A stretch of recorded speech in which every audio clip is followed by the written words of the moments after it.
अरे उलट फेर करते ठल्लू जी, उलट फेर करते ठल्लू जी, अरे बन गए नकली सोखा। अरे उनके पर विश्वास जो करता खा जाता वह धोखा।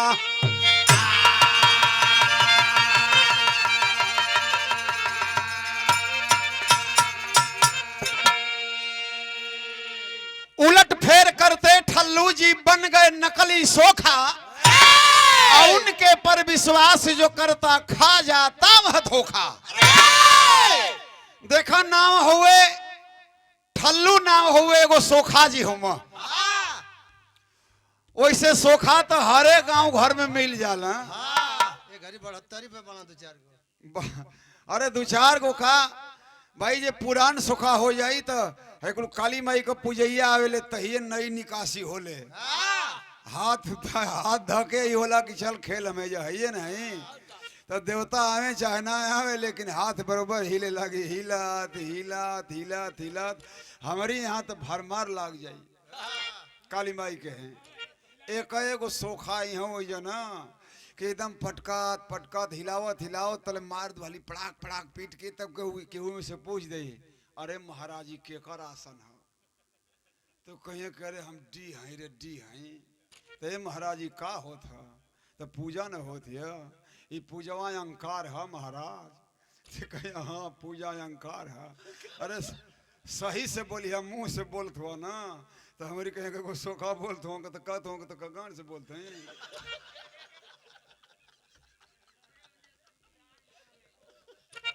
अब बतावा देवता आई लही तो ऐसन बात कही तू मुझे कह दे महाराज जी मुंह से बोलते हुआ ना तो देखो से बोलते हैं। देवता रही तो ऐसन बात बोली ना बोली तो कुल यही में नया निकासी हो जाला।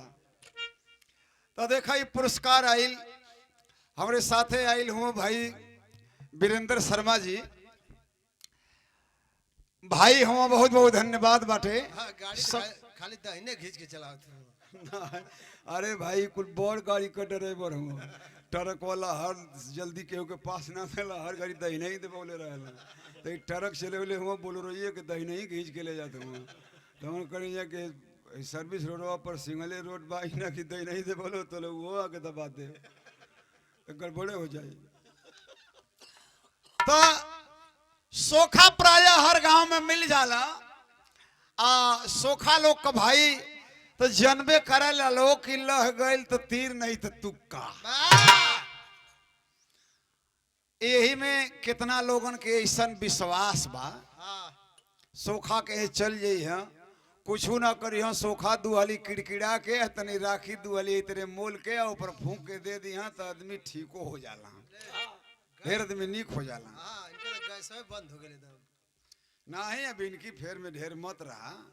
पुराने आदमी हुए इनके निबका ले चला, इनके टेकावे के है ना। तो देखा ठल्लू सोखा कभी उहे हाल बा, उनकी पर जे विश्वास कइल ओकर काम बिगड़िए गई। बिरहा में एगो भोजपुरी का तर्ज लागल है, ऊपर से हो जा मास्टर दरवाजे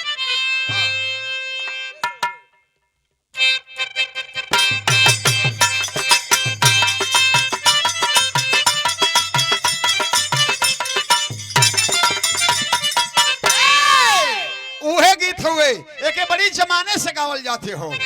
अरे हे समरो, अरे हे समरो बहे पीपर तर नदिया,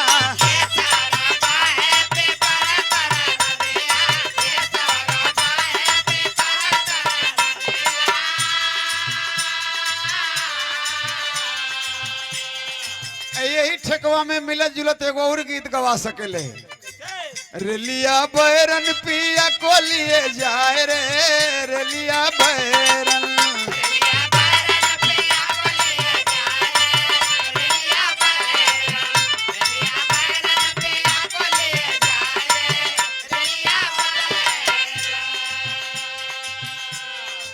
जवन टिसनवा पे पिया मोर गईले,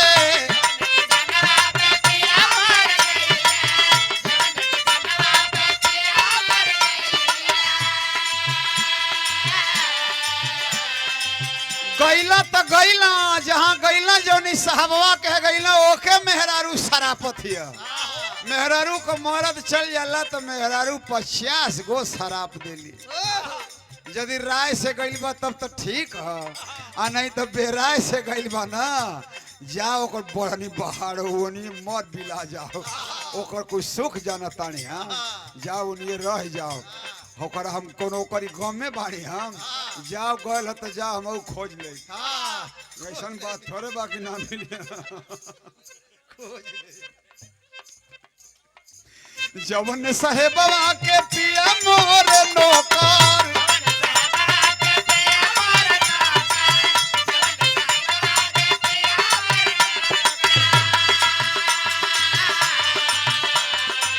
जवन साहेबवा के पिया मोर नौकर, आवे आफत साहेब मरी जाओ रे। रलिया भैरन पिया को लिए जाए रे।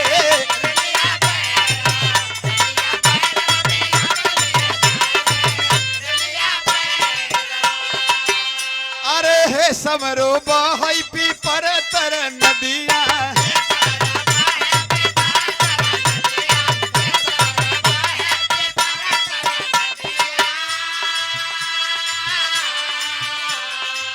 लेकिन ठल्लू सोखा का काम का हुए। अरे दुखियन से मांगे पिए रोज दारू,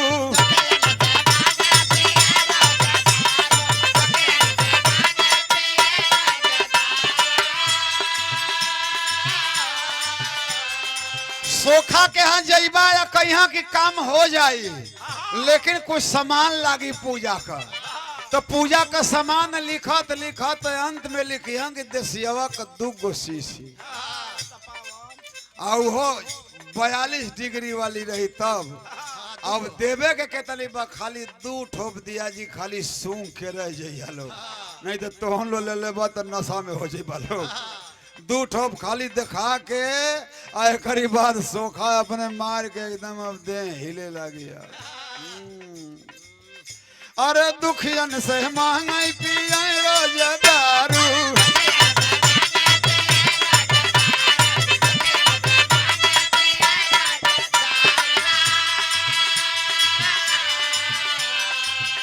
अरे चक्कर में फंस गईला जगन बेचारू। दुखियन से मांगे पिए रोज दारू,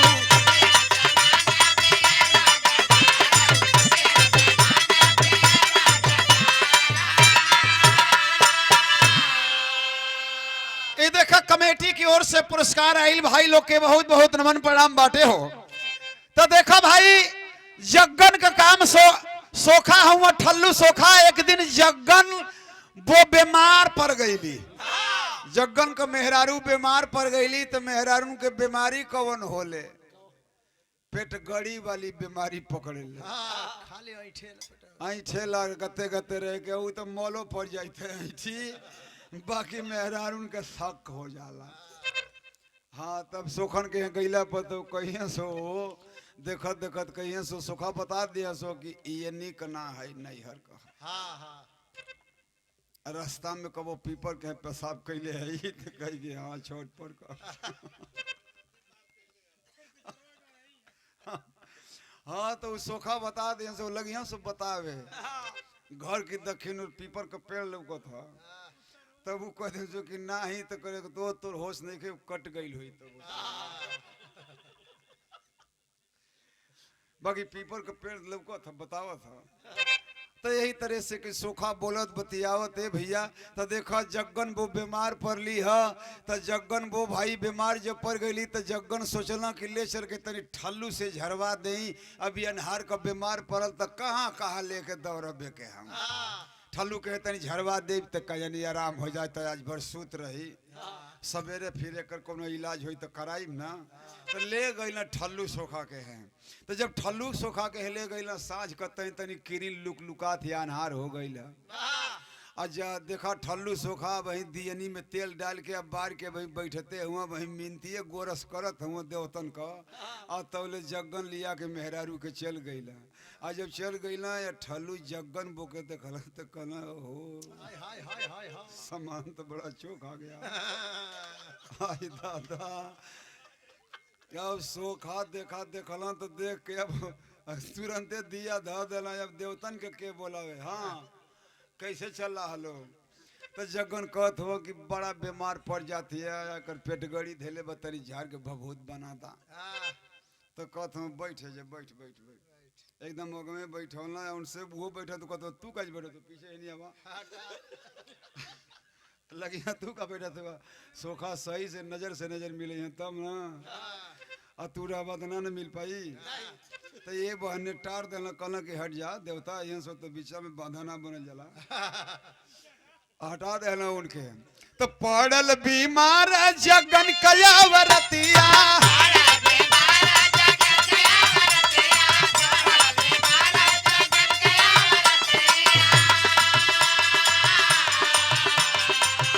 अरे ठल्लू सोखा जब देखला सुरतिया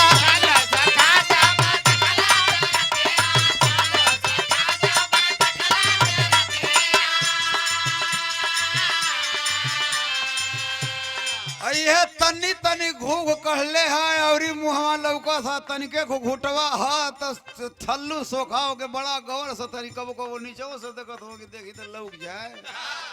तो कहत हो कुछ ली आइल हुआ तो कहत हो ना बे बेरा कहाँ सोखा हम कहीं जा पौली है। तो कहत हो अच्छा शीशी तो धैले है रुका भाई तू गांव का आदमी हुआ अपन आदमी हुआ तो हरी खातिर अब अपने वाला चढ़ावत है ओके चढ़ा के तू बूद जब बिना पानी को मरना शीशिया के जब मरना तो दे तो झन देने तुरंत बोल दे अरे दारू के बाद चाह लगल में हरारू दुखियन से मांगे पिए रोज दारू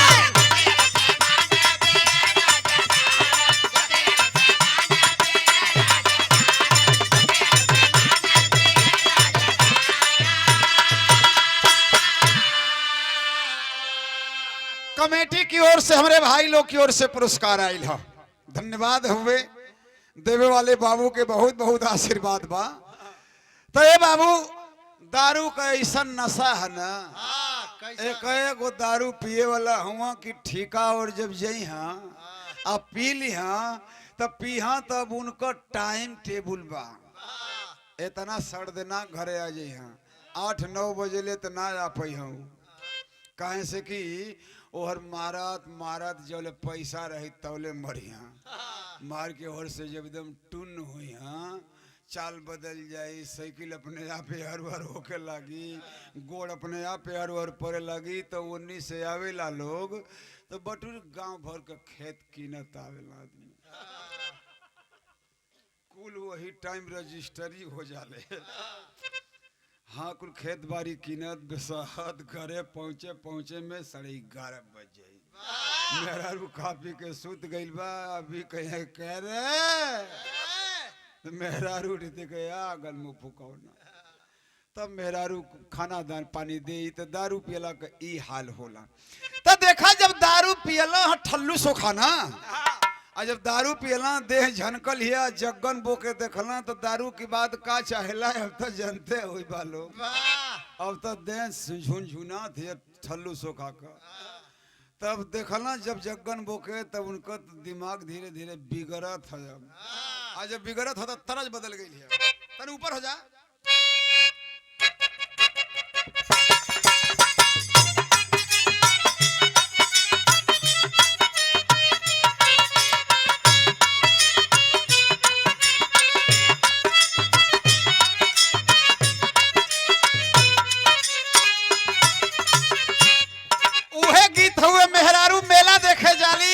अमन सेधु के बोलावेली कि यही मेला देखे या भर मेला घूम घले ले ओकर मनैया जब ना लौकेला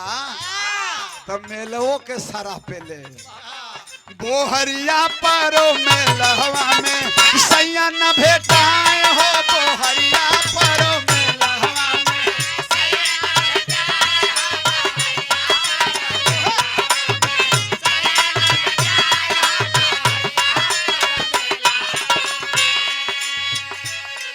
लेकिन ठल्लू सोखा जब शीशी का दारू मरला हाँ झूठ ही के तनी पहर से आकर जाकर ले करके टूट गल निगोटा की फाट गल जघिया रे बेटा नट का छोकड़ा है तनी पहर से तेरी खानदानी हरे झारत हूँ दुआली किड़किड़ा के आ जब देखल जब जग्गन बोखे तब कहत जग्गन पीछवा बैठल हुआ तो जग्गन से कहत हुआ ठल्लू सोखा के ये जग्गन घर में से निकल जा तू एमा से निकल के तू केवाड़ी भिड़का दा कहत है सोखाई का कहत हुआ ई काहे हमके भेजत हुआ कि अकेले रखत हुआ तो कहत हुआ कि देखबा तू हुआ तो देवतवे ना आवत हुआ से बुताई देता दिया के अरे बुताई देता दिया के भूत भड़कत बाय हो बुताई देता दिया के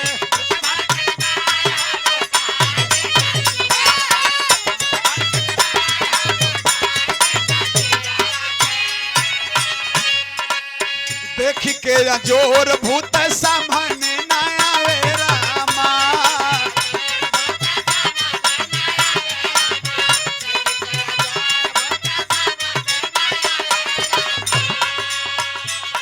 अरे रहत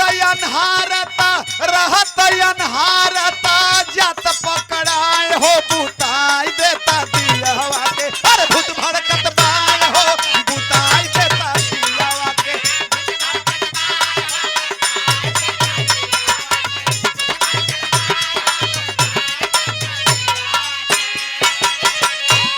कहत हुआ कि जग्गन एकदम तुरंत निकल जा भूत भड़कत हमसो आ तू रहबा तो भूत पकड़ाई ना तो यही तरह हैरान करता रही रोज सांझ कई पेटगड़ी लेके आई आई पकड़ा जाई आज रोज रोज का बीमारी खत्म हो जाई आज खुदे ही ठंडा हो जाई रोज के बीमारी भाग जाई तो जग्गन के कहत हो कि तू निकट जा है दिया बुतावे के पड़ी तो कहत हो सोखा तब हम कहा रहा तो कहत हो केवाड़ी भिड़का के तू केवाड़ी की वो बगल रही है वो सो जाना बगल में खड़ा रही है कहीं से देवतन के आवे जाए में कोई परेशानी ना होके तब तो जग्गन भाई जरता का न करता मेहरारू के ठीक करावे के बाद बात मान गई ना सोखा का बात मान के निकट गई ना और केवाड़ी जब वो ठंगा देला ई बना तो देख के देवा ते फूक दिल लुकुर लुकुर दिया जर दे वो भूता गई आज दादा आज अनार भइल तो अब तो ठल्लू सोखा जग्गन बो की पीठ पर हाथ फेरत हूँ कहीं से कि लगी बगलिए में बैठौले हुआ फेरत हुआ तो ई मार गिनगिना थी ई का कर दूँ लेकिन मैं यार बोलत ना रोग ऐसा चीज है बोलत ना अब जग्गन तो बहरा बाना जग्गन वो भीतर दे तोड़त है आई दे सोराव तो वाला भेनी को पेट और हाथ लगाओ ना तो कहत है कि राजा देखी तो आपका करे देखी तो कैसे केवन देवता है करावत हो सो खाली पीठ पर जाता खाली पेट पर आवता तब तक देखा अब ठल्लू सोखा के अब जब दुआली सोहरौल तो होने को मनवा बढ़ निकल ना कुछ बोलल तो वो बस भाई यो मन पावत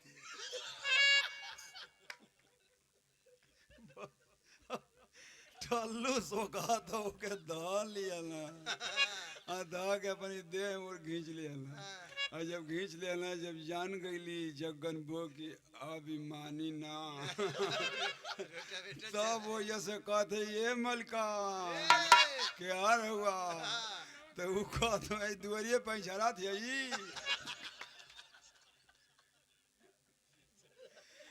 बिरहा में को तर्ज बदल गई है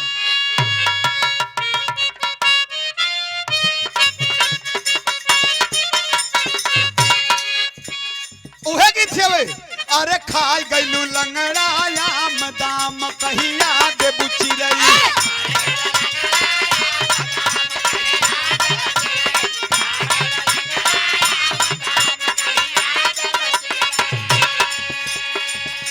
अरे सोखा दियन बुताय धाय दुलही के धैले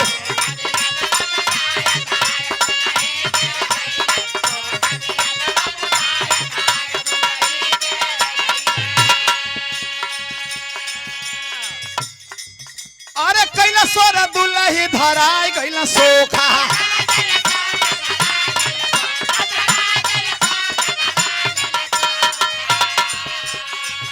अरे गहुआ के लोग सोचे मिलल निकम मौका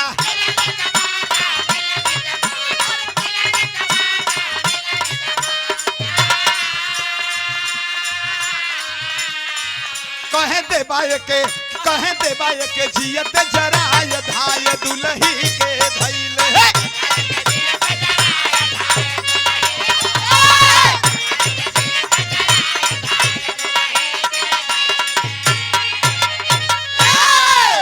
अरे जब सोखा दवार के धैले न भर अखबार अतौले हर से हुल्ला कैलास कहा बड़ा हो मलकार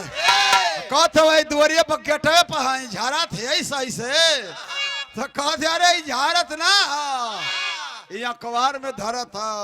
तो सर्द केवाड़ी खोल के तू भीतर आवा तो उता अनहार बा अनहार तो कुछ लौकते नहीं के वो घींच के उनके ले गल कोना हो आई टोत वो केहर है तो वो बोलते हेयर है तो घिसरा के वो बगल लेके चल जाओ करत करत जगन मेहरारू पौल अब वही राती हुल होके लागल दवरिया हो गांव को पंचे लोग आई देखा आई सोखवा के झरवावे आइल जगन बोल तुम सोखवा के झरवावे आइल हमारे मेहरारू के गंदा नियत से धरत रहा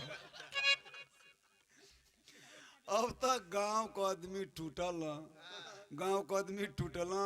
तभी भल भाई कि रोज तय करी के केहू न केहू मेहरारू लेके आओ तेरा ला झरवावे तो आज पकड़ ले बट तेकर मतलब कि रोजा ही कमा करत लोई एकर तो मन चिसकल है तब जे एक दिन पहले लेके गईले हु अपने मेहरारू से पूछे लगल करे हमहू के बाहरवा निकल रहे तोरो संगे कौन घटना घटल हुए तो कहते कि हाँ धैले रह बाकी हम लाजन कहूँ ना अब तो जिनका जिनका दिया सोखा बुतौले रहना कुल जानी सकारे लगली कहते साला बहुत गंदा आदमी भाई भाई तो एकदम चरित्रहीन बा हाँ तब तो सब जब बुझ गल कि सब तो झरवावे पारा पारी अइले बा आई केहू को मेहरारू मेहरारू कुल कर सकना हम डर ना कहले कि बल करो मारे लागे तो अब गांव का आदमी अब राय कैल कि साला एक गंदा आदमी है एक गांव में रहेगा तो साला अभी बहुत दिया बुताएगा ही तो ऐसे ठीक ही बाटे कि एक जियते जितना ही कंड कैले बा गांव में एकर सजा के ही बाटे कि एक जियत टिकठी पर बांध के श्मशान घाट पर ले चल के एक जिंदा जरावल जाए तब जानी कि इसक बाजी का कौन मजा तब गांव का आदमी अभी प्रतिज्ञा कर देना कि एक जियते जरावे के हैं अब गांव को लोग जुटल तब तब भाई भागू ना न पहिया ठल्लू भाई भागना पोल पकड़ा गई हूँ भाई का अरे बिरहा के टेरी लागल मास्टर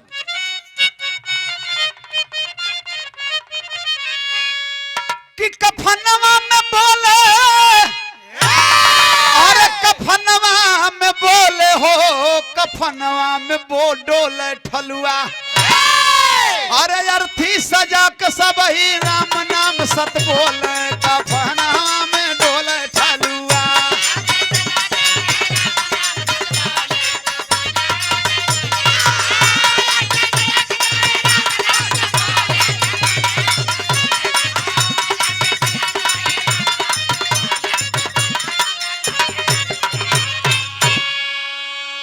अर्थी सजा के सब ही राम नाम सत बोले कफनवा में डोले ठलुआ और गांव का आदमी टिकठी बनाए के ऊपर जबरियों के सुता के कितना आदमी से कहे भैया मत ले जा हो भैया बेसन काम ना कर नाही काम एगो दुगो भइल रही तब न छोड़ा जाता भर गांव के तो तू बिगाड़ गले बड़ा अब तो तोहर छोड़े वाला काम ना रह गइल बा अब तोरी पर दया कल खतरा से खाली ना बा तब मनला ना आदमी के टिकठी पर सुता के बाई सोच क के वही टिकठिया के बसा में बहिया बांध गई होनी कोर गोड़ बना गई हनी कोर मुड़ी बना गई आ मुंह पर एक करियवा टेप चिपकावल गई जो लाइनिया वाला सबकावत हूँ कि वहाँ से आवाज ना आवे खाली नाक से सांस लेवे पर छोड़ गई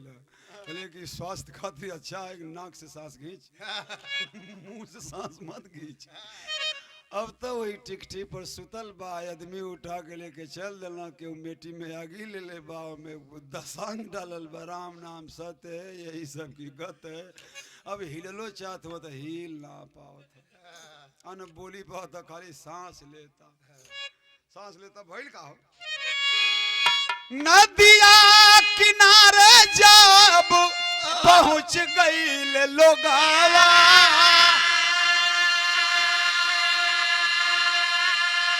तौल गौवा में लागी गईली आग हो,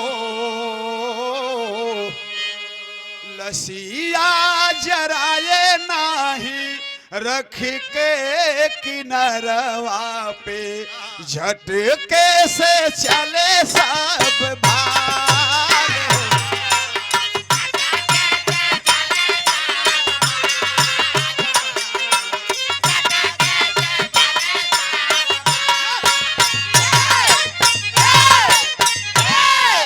गांव का आदमी लेके स्मशान घाटे पहुंचला, गांव की जरिए स्मशान घाट रहल हो। आ तवले तो यह गर्मी का दिन रहल, गांव में लागल भीषण आग। आ जब उठल धुआं और जो स्मशान घाट ले आदमी पहुंच गईला, अब ताके लगला तो कि गांव में से धुआं उठ गईल, तो ये आदमी सोचे लगला कि अरे भैया ये तो अधिका से अधिका ये हरे आदमी आयल हुआ, गांव में आग लागल है, केहू बुतवहू वाला ना है,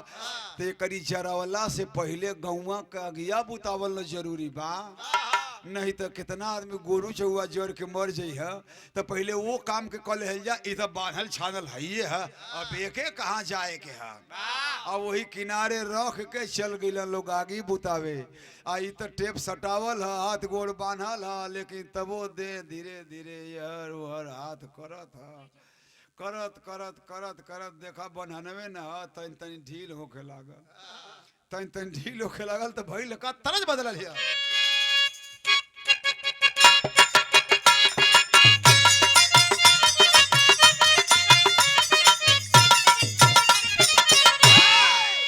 तीरे तीरे झिझिरिया खेलाइब तो के तीरे तीरे,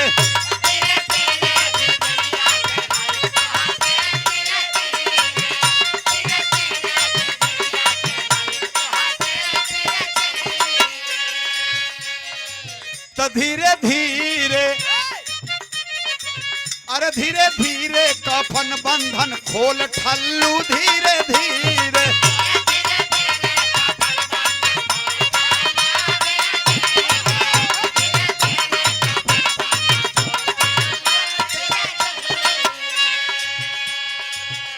अरे पनिया में बहुत पकड़े कलसिया,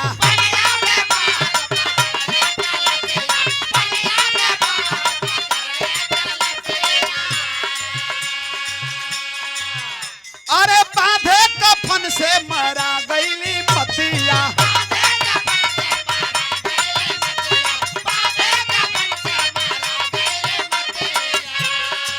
तो फिराऊ हवा से हो, फिराऊ हवा से हो गईल गोल ठल्लू धीरे धीरे,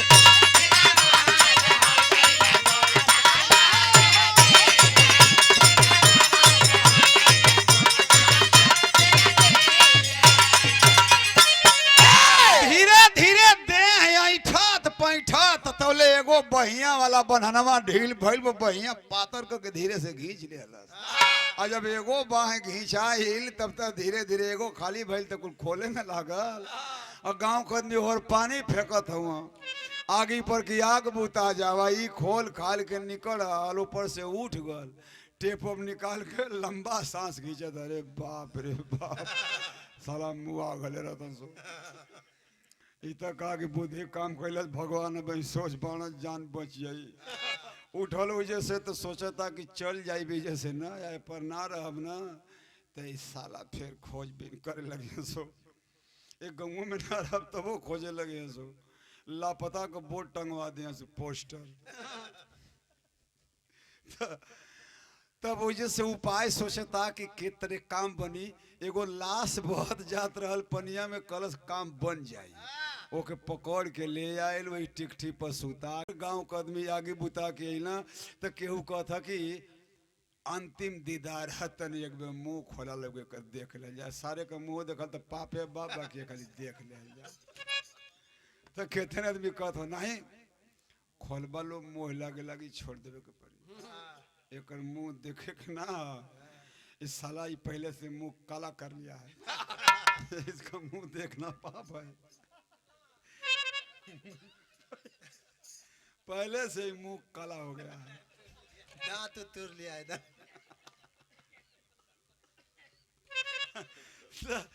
कितने बदमी बतियावे लगल नाना एक चेहरा देखा जी मोह लागे लगी छोड़ देवे के परी एक जियत एकदम जरा देवे के है एक देखे पाने के ना हवे तब भाई लका हो बिरहा में तर्ज बदल लिया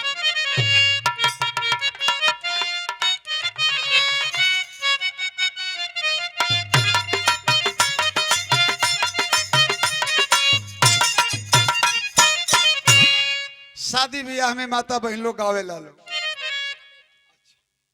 तो देखा ये कमेटी की ओर से पुरस्कार आई बबुआ की ओर से बहुत बहुत इनके धन्यवाद बा देवे वाले भैया के नमन प्रणाम बा तो कैसे माता बहन लोग गावेली हो अरे तर नरियरवा के बारी अरे तर नरियरवा के बारी ऊपर श्याम गे ना लगाई दा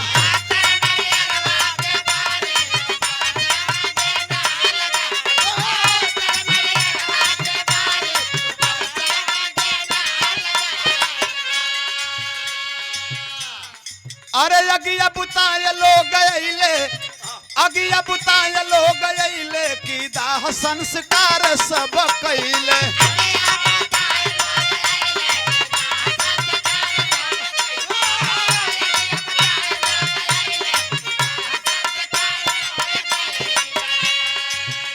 अरे मिलजुल ते रही कैला गौआ का लोग हो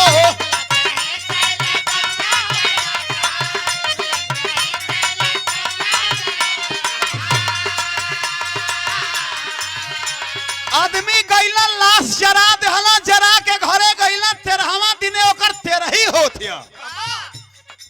गांव का आदमी चंदा लगा के 13 ही करत हुआ कि केहू के मुवला के तरह ना छोड़े के चाहिए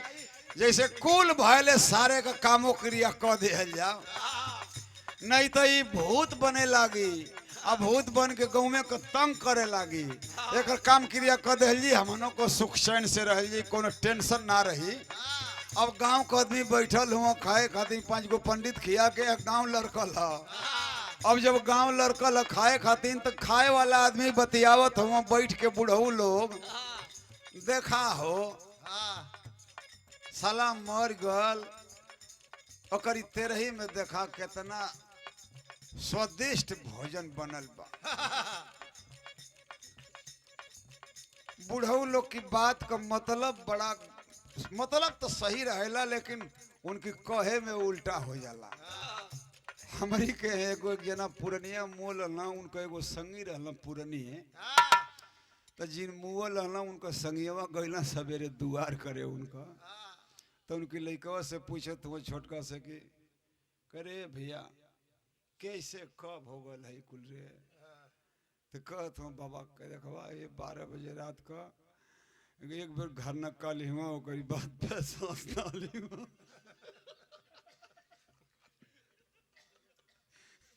तब अब देखा बुढ़ऊ को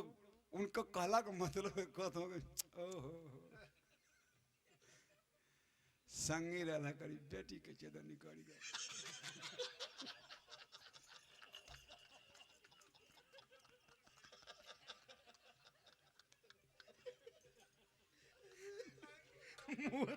मुहला की बात ही हाल है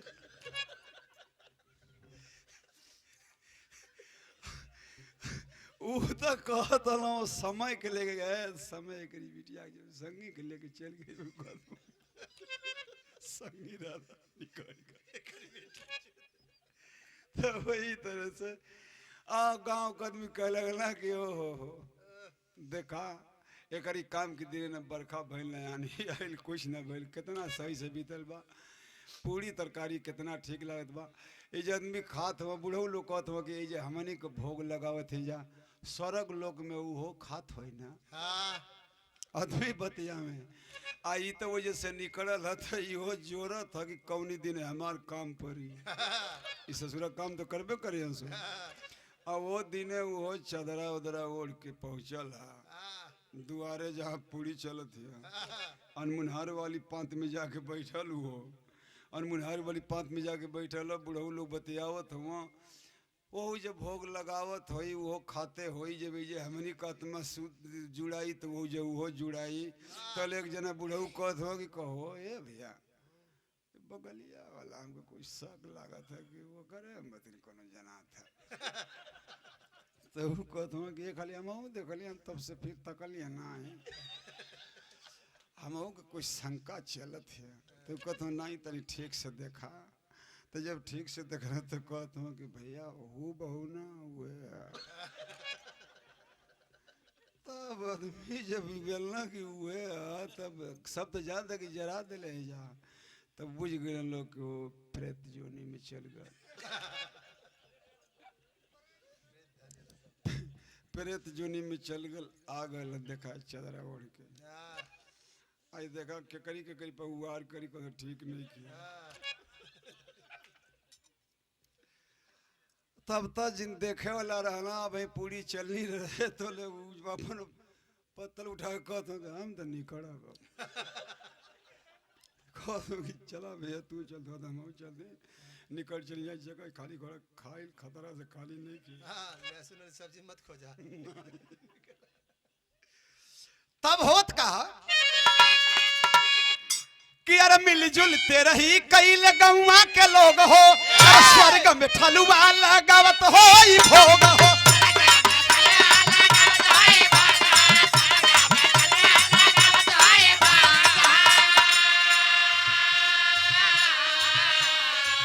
अरे खत पत में ठल्लू देखैले कि दाह संस्कार सब कैले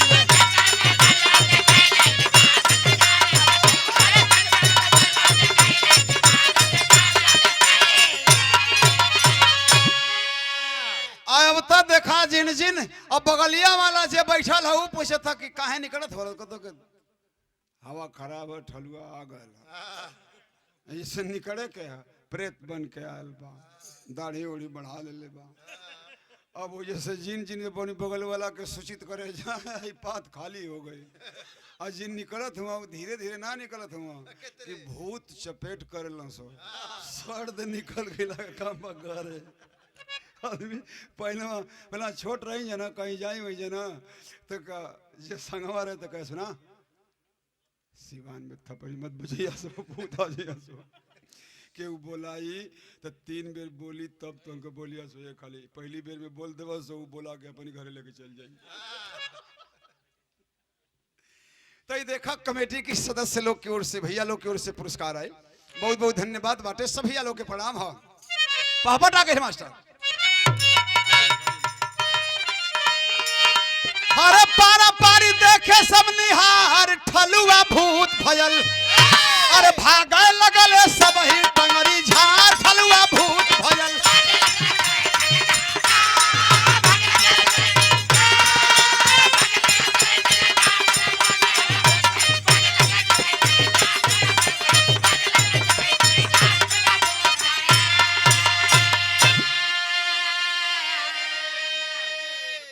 पारा पारी देख देख के आदमी निकले लगला अब तो कितने मेहरारू लइकन के लेके आई सो लइका जिद कर दे सो कि माए हम पूरी खाई जाई तो लइकन के लेके चल तो खिवा दे हम तो ना खाई तो चल तो खिवा दे तो अब सब परात हुए तो मेहरारू लइकन के लेके हर वर कुल डौड़िया थे लेके लइका भागे लगली घर घर में मेहरारू लइका कहते सो कि माई एगो पूड़िया दिवा दे अरे पूड़ी का नाम ले ले बारे जा आफत आइल बा जान पर भागा बुझियत रही तो बड़ा पूड़ी मिली कि लेके लइका भागे लगली घर घर में लड़कोरी अरे कितने बुढ़वा भागत भागत दहले ठेंगुन फोरी ठलुआ भूत भयल अरे शंका में नर नारी पड़े बीमार ठलुआ भूत भयल अब तो बुढ़वा कुल भागत भागत कितने बुढ़वा धोती पकड़ के जात हुआ लेकिन भाई ये बुढ़ौती में चलू तो ना जाता तन को रुक लाल भड़ाक दे आगे ठेंगुना फूट गल बुढ़वन कब तक जिन जिन घरे गइल हुआ जे ओके चदरवा में देख ले रहल आवत सांझ के जड़ैया बुखार या सुतला में जब जड़ैया लेके ये बुखार आयल ना तब आदमी घर वाले से कहे लगला देखवावा सो के देख ले बानी जहाँ तक चपेट कर था। अब तक गांव में तो केहू सोखा बाना अब अगल बगल के गांव वालन की सोखन के चानी हो गई। अब वो लगना से पूजा का सामान लिखे छोटा सा खस्सी सवा पाव घी को खप्पर दुगो देसी अंडा काटे में जाफर चाहिए अड़हुल का फूल चाहिए दुगो नींबू चाहिए। और जब दूसर का सोखा पूजा लिखे तो वो लिखे कि नहीं कुंवार पाठ चाहिए।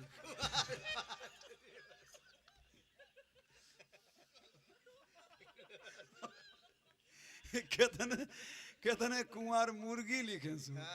अब बताओ भाई कुंवार कैसे खो जाए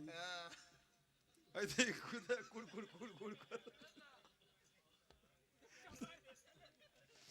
अब शंका में गांव भर बीमार पड़ा था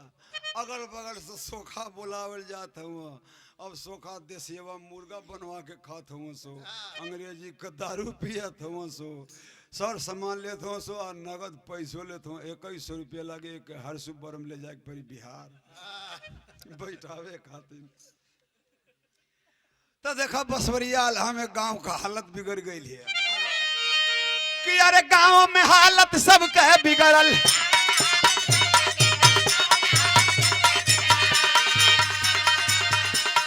गांव में हालत सबके बिगड़ल गुलिया ओझा सोखा आए कुटकन लगे लवंगर घर में।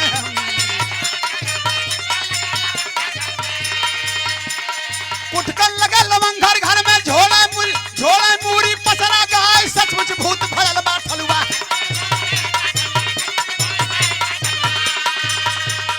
सचमुच भूत भरल बा ठलुआ देवी हमको रही बताए जीव के बदला जीव चाहिए। अरे जीव के बदला जीव चाहिए पैसा के मुंह देखो ना यार रामा हो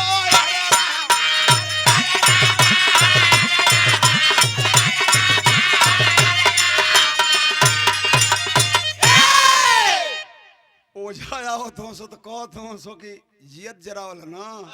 हाँ तो जीव का बदला जीव मांगा था। अब का सोखा जी कैसे मानी तो वे कुंवार पाठ कुंवार मुर्गी खोजो कुंवार छौना कमेटी की ओर से पुरस्कार आयल बा बहुत बहुत धन्यवाद बा भैया लोग के। तब तो सोखा कुलापन अपन जुगाड़ बैठावे लगल। अब ये बात का खबर ठलुओ के हो गई है। अब तो वो जैसे जब कुल भगल सो तो यो निकलल ना कि अब तनिके में भेद खुल जाए तो पकड़ में आ जाए। यही भीड़ में सब निकलत हम कुल उत्तर निकलत हो सब दक्षिण और निकल गलो जैसे वो हो। और जब निकल गल पता लगाओ था गांव में वो झैती होती है घर जनमा वो झैती होती है और घर जनमा बीमारी आ गई है और कुल वो झैती करावत हो सो जना का पैसा ना खेत धा धा के सोखन के पैसा दियाती है। ये भैया सोच गल ठलुआ की तो ससुरा कुल बर्बाद हो जाइए सो यही तरह कुल बिका जाइए सो जैती सुखैती ऐसा चीज है कि आदमी बिका जाइए भूत गल के तुम्हें फाड़ में पैसा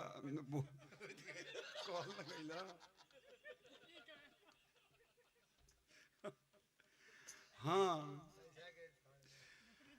ता ठलुआ सोच गल कि गांव में चले के पड़ी बाकी सोचे तो चल भो करो तो ही ना कि साला उबार करे लगे सो चले के पड़ी या चल के उन्हें के समझावे के पड़ी तो सोचे लागल कि अब सबकी कहे ना चलब प्रधान कहे चलब।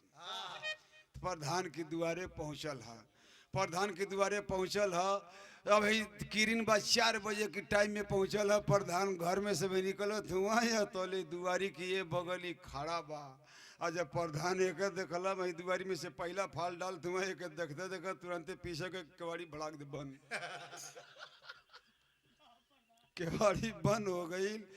तो वो कहता कि अरे प्रधान काका केवड़िया खोला हम भूत ना है हम ठलुआ है। तो कहता कि भूत यही तरह कहलो सो जब फसावे कहला तो ऐसा ही कहलो सो तो कहता कि अरे हम फसाई ना हो, हम सही कहत हई, जरावे कुल ले गई सोना तो हम वहाँ से निकल गई खोल खाल के। आ तो दूसर लाश हो जब बांध दिले, हम जियत हई, हम ठलुए बोलत हई। तो वो प्रधान बोकत है कि ना ना कितनो विश्वास दे आप जाए मत,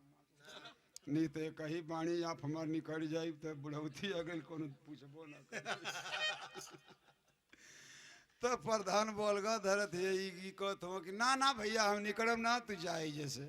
आ नहीं तो कहत हम कौन फोन करके सोखा बोलाई तब मन बतू, तो कहत अरे भूत रहती तब न हम सोखा से मनती, हम भूत ना है, हम ठलुआ है। तो कहत हो कि सच बोली है, तो कहत हो हाँ हम ठलुआ है। तो धीरे से केवाड़ी खोल के बड़ा हिम्मत करत करत तो हो अला आ गई वो करीब पजरा। तो कहत हो कि ठलुआ छुअत हो कि भूत होई तो मन लग तनिको हमारे में तेजी होई तो भाग जाई। आदमी कहला कि तेज रहे तो भूत ना धरल छुअत हो ठलुआ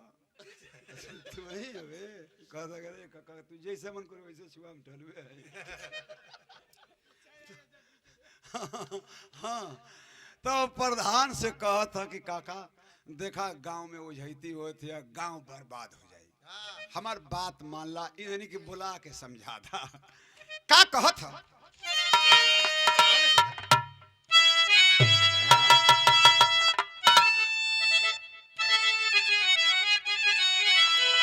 अरे हंस के ठल्लू कहने लगा बतिया है खरी, कहे कि 420 चोर बा दुनिया चेता हो चौधरी।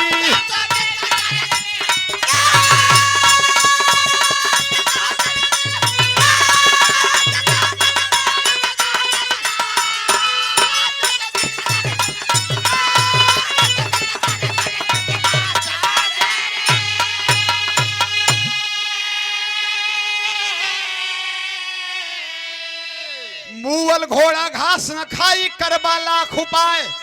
मरे आदमी के पीछे सब दौलत देत लुटाए। अरे नहीं मिला पिंडा पनिया चेता हो चौधरी।